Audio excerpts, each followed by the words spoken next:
Olá, ouvintes da Rádio Mundial.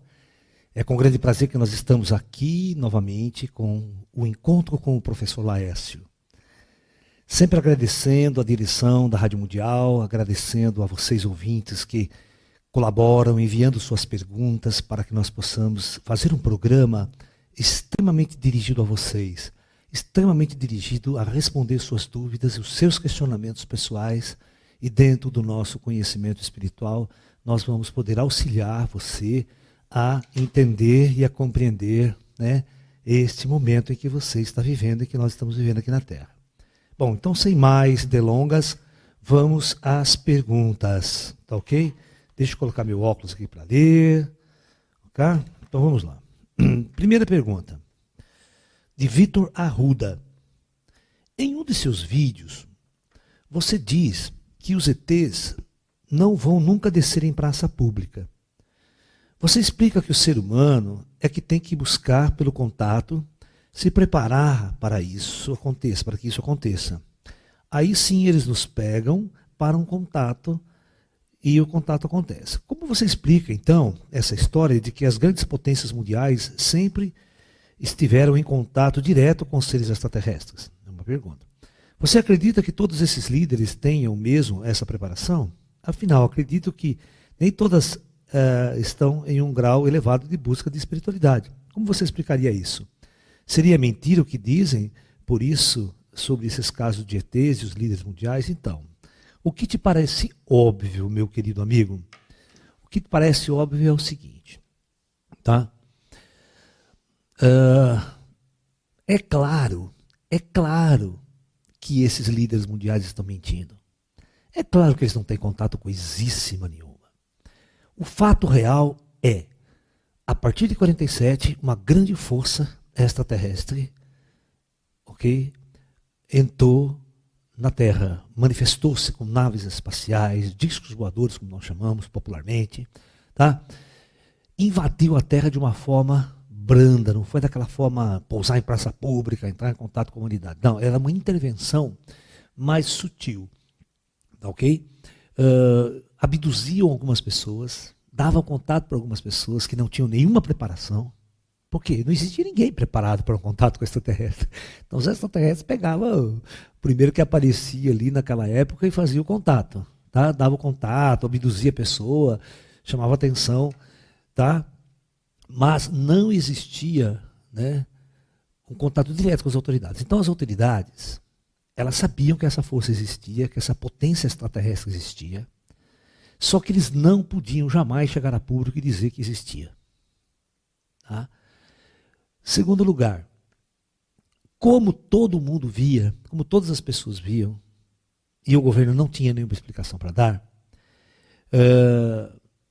e o governo escondia, então eles preferiam plantar, o próprio governo plantava esse tipo de informação. Quer dizer, olha, os ETs caíram em Roswell, eles são tão falíveis quanto nós, as nossas armas derrubam eles, nossas armas são falíveis contra eles. Você está entendendo? Então, veja bem, significa o seguinte, que esses seres estão sob nosso controle. Eles estão em contato conosco, viu? Nós estamos trabalhando com eles aqui, vocês não precisam se preocupar, continue seu way life of America, vive a sua vida normal e deixe esse assunto secretamente para nós trabalharmos. Então, esse tipo de coisa foi implantado o tempo todo no governo russo, no governo negativo, em todos os governos foi implantado esse tipo de informação.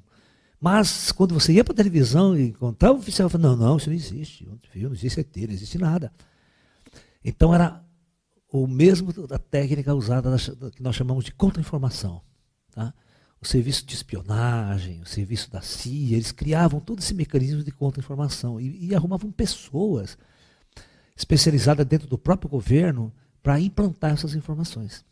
Tá? Essas pessoas eram treinadas para dizer que teve contato, para dizer que viu lá junto ao governo americano e uma série de coisas, né?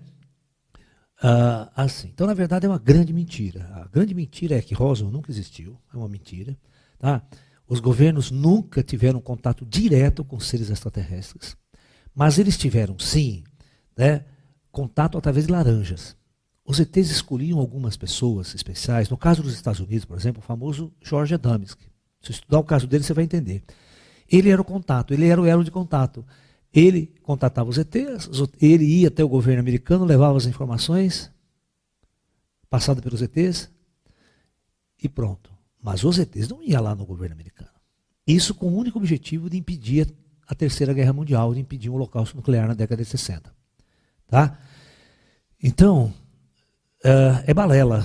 Tudo isso aqui que o governo diz que tem controle, que tem contato, que é macunado, com teoria de conspiração, tudo bobagem. Tá? Tudo bobagem, uma chamada teoria da contra-informação, que era muito objetiva na década de 50, 60, 70, 80. Tá? Área 51, toda essa história é uma grande mentira.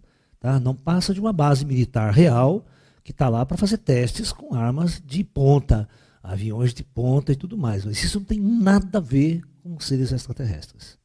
Ok? Então, está explicado aí a sua pergunta. Não... tá? Então, é realmente necessário, sim, para um contato direto com os seres extraterrestres, para um contato real com os seres extraterrestres, é importante que haja uma preparação espiritual, uma elevação de consciência, aí sim os ETs escolhem você e o seu contato vai ser um contato produtivo. Não é aquele contato de um abduzido qualquer aí que vai lá mais traumatizado, mais perdido, mais confuso depois do contato. Tá? Então, isso é importante. Preparar espiritualmente, preparar energeticamente, preparar na consciência para você entender o aporte desta intervenção de uma inteligência avançada. Ok? Então vamos lá. Uma outra pergunta interessante aqui.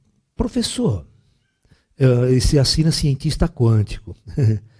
Seria possível um mentor ser homossexual e ter um médium hétero? Devido às questões passadas, né, ele está perguntando, o mentor poderia influenciar dessa forma na minha vida? Essa história seria verdade? Nunca li sobre isso, né? Nunca li sobre isso. Então veja bem. As características sexuais de uma entidade espiritual, de um ser espiritual. Vamos supor que um cara era homossexual aqui na Terra, ele morreu e foi para o plano astral. Ele continua com a sua energia sexual normal, tá? Você está entendendo?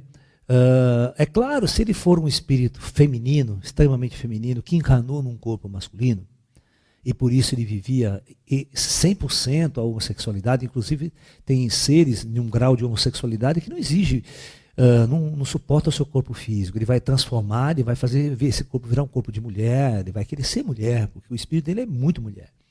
Eu tenho uma palestra que está gratuita na internet, você pode assistir, que se chama Homossexualidade e Espiritualidade, para você entender que no corpo físico, o corpo físico ele tem dois sexos, macho e fêmea.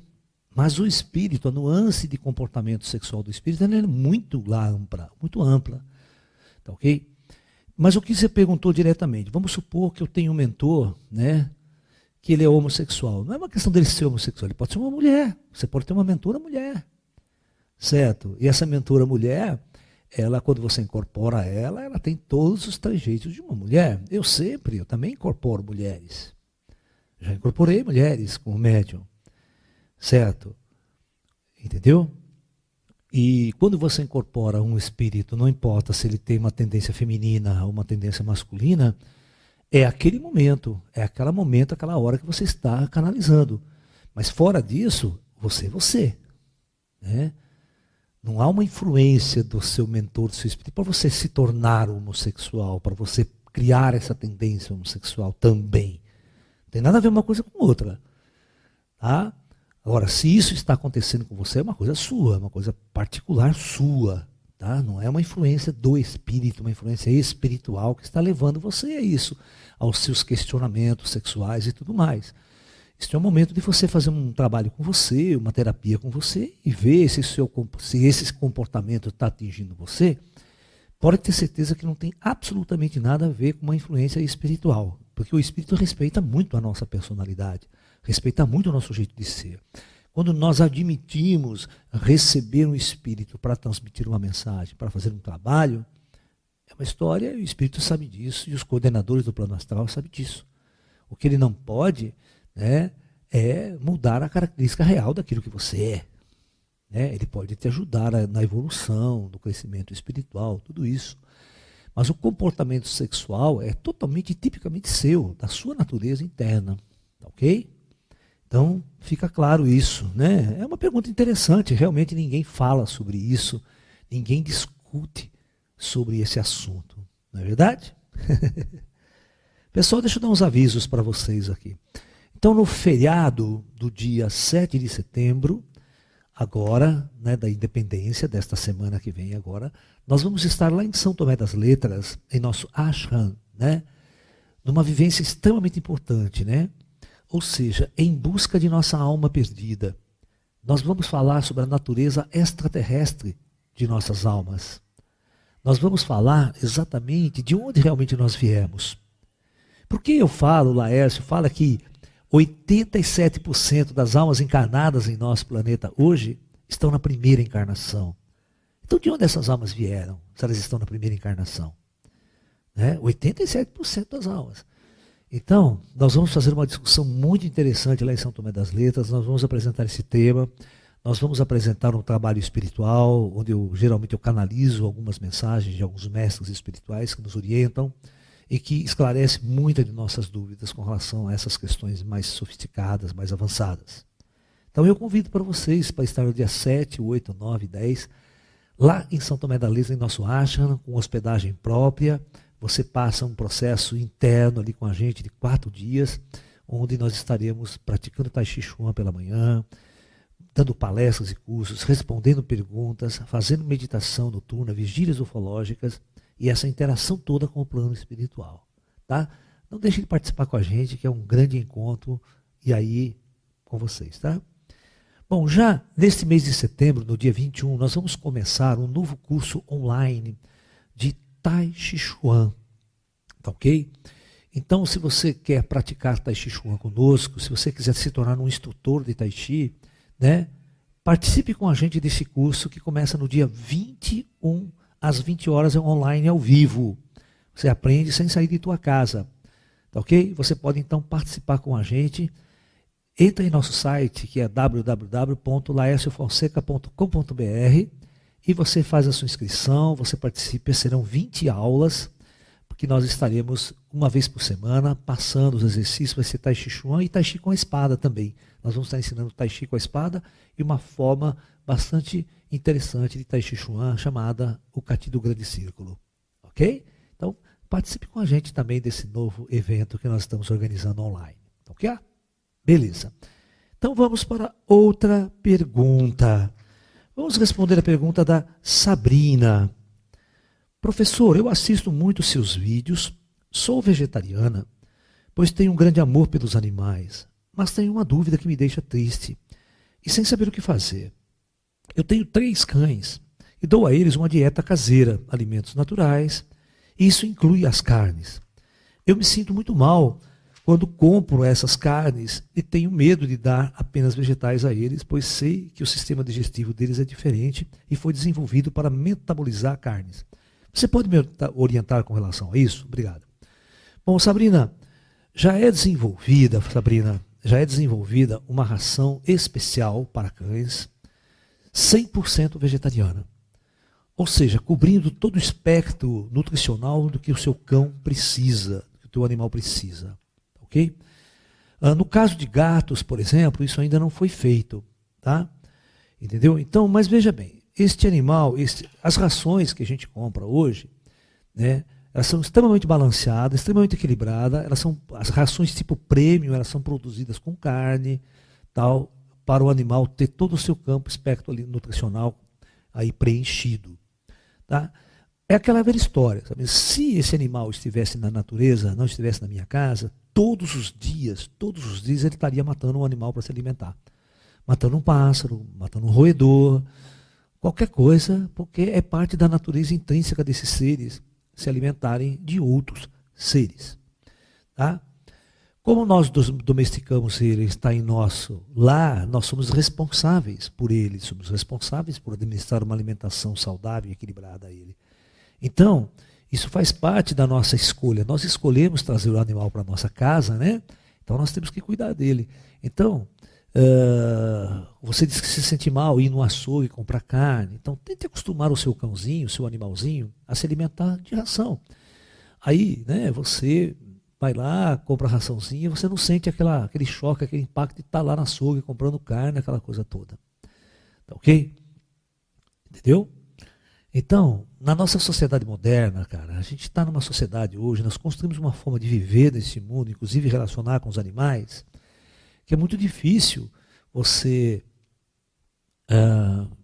não entrar nessa coisa, né? Eu também compro ração para os meus animais, eu dou ração para eles, né?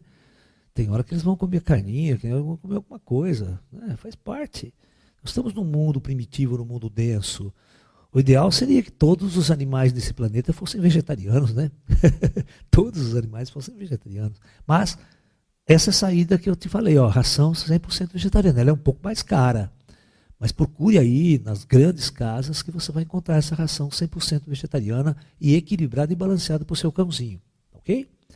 Então, é mais essa dica para você aí, para você pesquisar e procurar. Ok? Muito bom, muito bom, muito bom. Vamos numa próxima pergunta aí. Tá?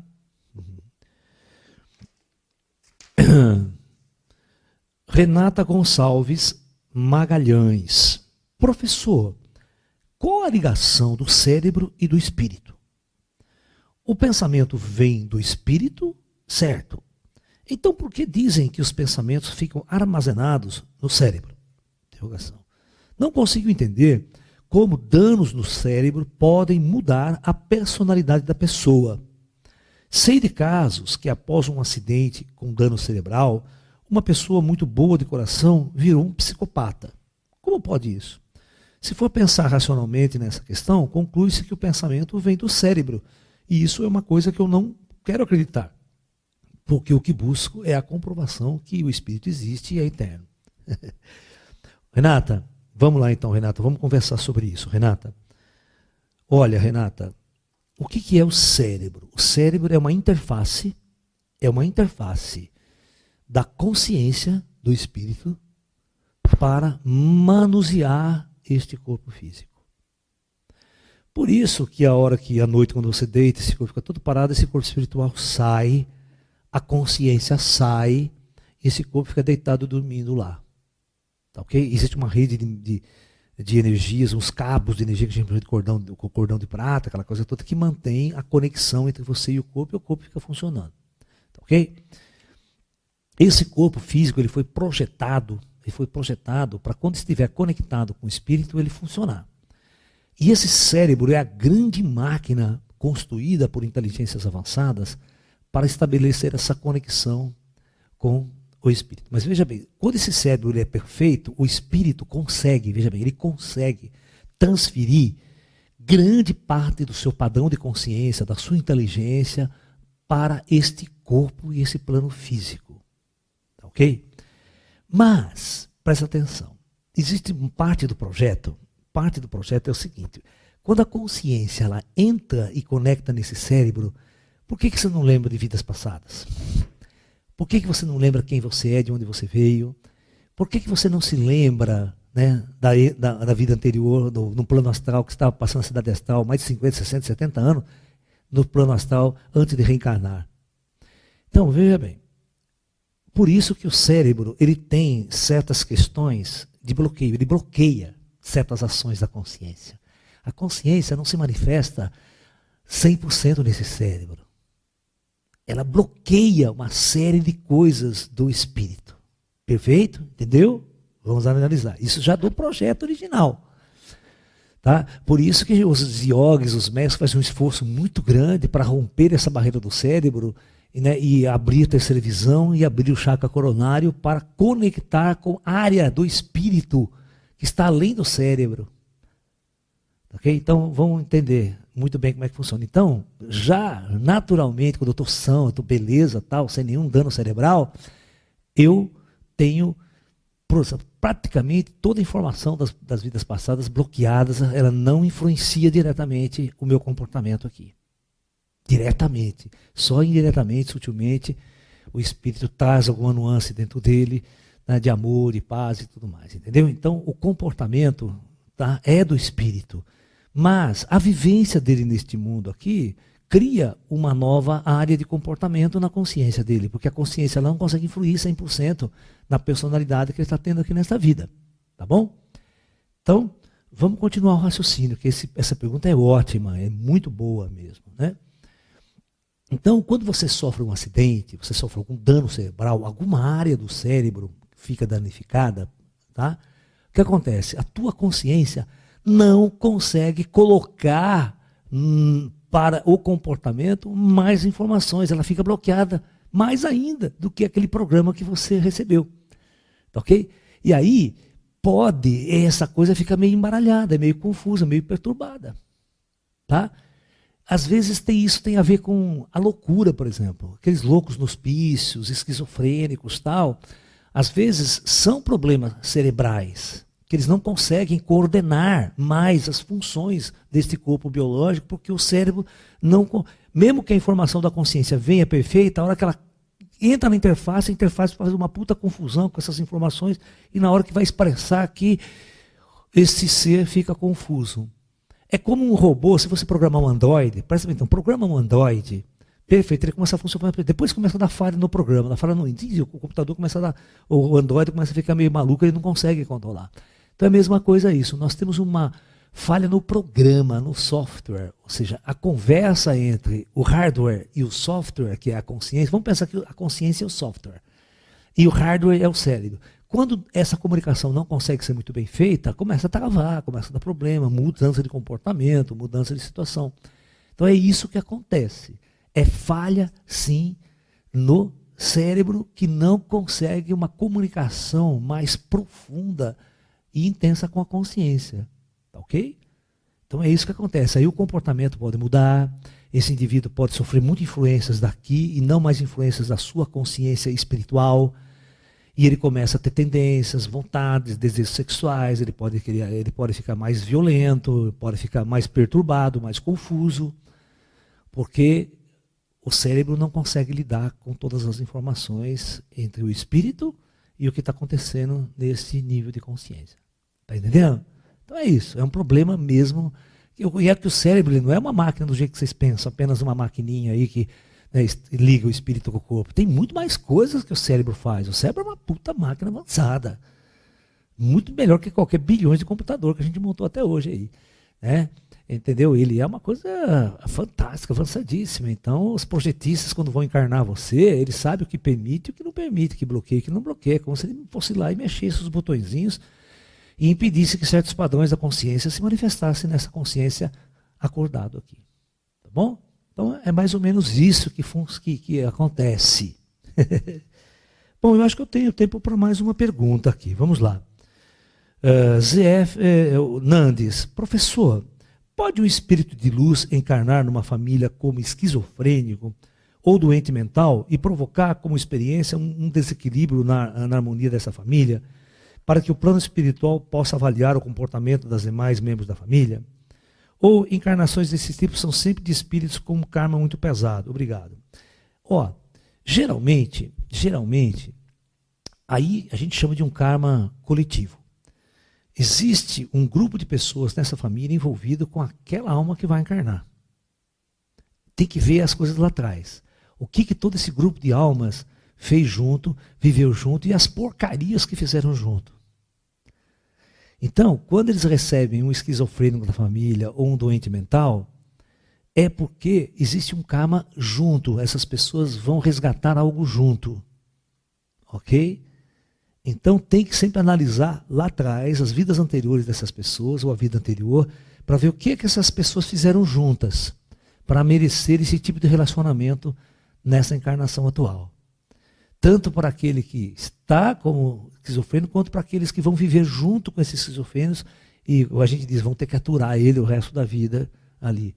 Porque lá atrás, ela pode ter sido ao contrário, essas famílias podem ter torturado, podem ter massacrado esse indivíduo que veio com esquizofrenia. E esse esquizofrênico também pode ter matado muita gente, pode ser um soldado. Vamos supor, na Segunda Guerra, você pega um soldado, que ele vai e mata um monte de gente também. Aí vem o serviço secreto, pega esse cara e tortura ele pra caramba, para ele contar, para fazer isso aqui, e morre torturado. Então, os dois têm um karma conjunto para resgatar. E a pessoa pega essa grupinha e joga tudo numa mesma família para poder essas pessoas, então, ir vivendo essa experiência, ok? Pessoal, o nosso tempo acabou. Eu agradeço muito a presença de todos vocês, os ouvintes que estão na Rádio Mundial, sempre compartilhando com a gente essa experiência. Namastê, muita paz e até um próximo encontro aí, pessoal. Namastê.